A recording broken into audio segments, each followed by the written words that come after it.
Baik, selanjutnya learning outcome yang diharapkan dari materi ini setelah Anda belajar materi tentang luasnya masalah atau broad problem area, yaitu diharapkan Anda dapat menjelaskan konsep-konsep dari metodologi riset, dan kedua, dapat mengidentifikasi langkah-langkah dalam proses riset.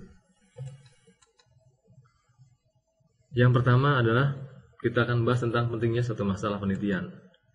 Jadi, setiap penelitian selalu dimulai dari adanya suatu masalah, dan masalah dapat timbul dari lapangan atau sesuatu yang masih menjadi pertanyaan bagi peneliti dan orang banyak. Masalah sendiri menjadi tempat awal berpijak dalam melakukan suatu penelitian yang selanjutnya dapat dipecahkan melalui langkah-langkah secara sistematis sesuai dengan penelitian ilmiah. Selanjutnya, apa itu masalah? Atau what is problem? Masalah adalah situasi di mana adanya gap atau kesenjangan antara kenyataan dan keadaan ideal yang diinginkan.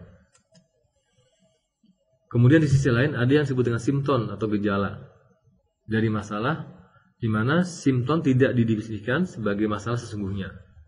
Untuk lebih jelasnya dapat kita lihat penjelasan berikut. Jadi masalah penelitian bukan merupakan gejala atau simptom yang nampak hanya di permukaan, di mana simptom adalah tanda adanya suatu masalah tetapi bukan masalah sesungguhnya. Untuk itu, di sini peneliti dalam identifikasi masalah harus melihat secara jeli apa yang berada di balik gejala tersebut. Sebagai contoh, banyaknya karyawan yang absen atau tidak masuk kerja. Ini hanya gejala atau simptom. Masalah sesungguhnya bisa saja berupa kepemimpinan yang buruk di organisasi tersebut atau juga lingkungan kerja yang buruk. Selanjutnya, masalah penelitian ini dapat berupa pertama adalah sesuatu yang diharapkan tidak sesuai dengan kenyataan. Contoh, telah dilakukan diskon terhadap barang yang dijual dengan harapan banyak yang membeli barang tersebut, tapi kenyataannya penjualan tidak meningkat. Selanjutnya, masalah juga dapat berupa sesuatu yang baru muncul, di mana sebelumnya masalah tersebut belum pernah ada sama sekali, atau sesuatu yang masih benar-benar baru bagi orang, baik secara individu maupun secara publik. Contoh, fenomena jejaring sosial atau sosial media yang menimbulkan masalah sosial di masyarakat. Selanjutnya, bagaimana caranya menemukan permasalahan pokok di sebuah perusahaan atau suatu lembaga? Yang pertama adalah ditemukan dari jurnal-jurnal sesuai dengan tema dan bidang ilmu masing-masing. Jurnal fungsi utamanya adalah mengetahui perkembangan terkini dari suatu kajian ilmu atau bidang tertentu. Jurnal ilmiah biasanya memuat masalah-masalah aktual yang terjadi dalam sebuah organisasi, baik organisasi bisnis maupun organisasi non-bisnis. Nah, setelah menemukan permasalahan pokok yang aktual seperti yang ada dalam jurnal, langkah selanjutnya bagi peneliti adalah mencari perusahaan atau lembaga yang kira-kira memiliki permasalahan yang sama seperti dalam jurnal yang telah dipelajari. Contoh masalah dari jurnal, ya. Contoh, jadi Oakland tahun 2014 mengatakan bahwa ada 4 faktor yang dapat mempengaruhi total kualitas manajemen atau TQM untuk suksesnya suatu perusahaan, yaitu planning, processes, people, dan performance. Kemudian juga untuk melengkapi ketiga faktor tersebut menurut Oakland, terdapat lagi 3 faktor, yaitu communication, commitment, dan culture. Nah, faktor-faktor inilah menurut Oakland yang merupakan faktor-faktor kunci atau faktor utama dalam meningkatkan kualitas bagi suatu organisasi.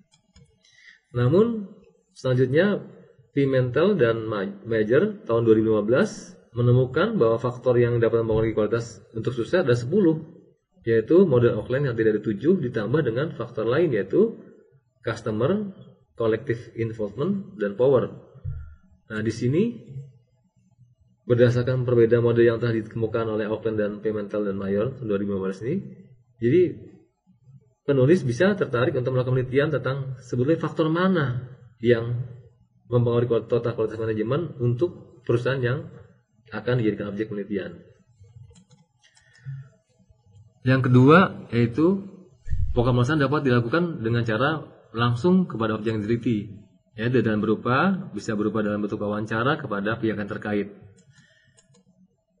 Ini contohnya adalah misalnya setelah melakukan wawancara diketahui bahwa persoalan utamanya adalah terjadinya turnover yang tinggi. Nah, dari sini didapati data-data. Nah, oleh karena data ini didapat dari perusahaan, berarti di sini masalah pokoknya adalah di perusahaan tersebut adanya turnover yang tinggi. Oke, yang ketiga, menemukan masalah yaitu dengan cara kita minta bantuan seorang konsultan.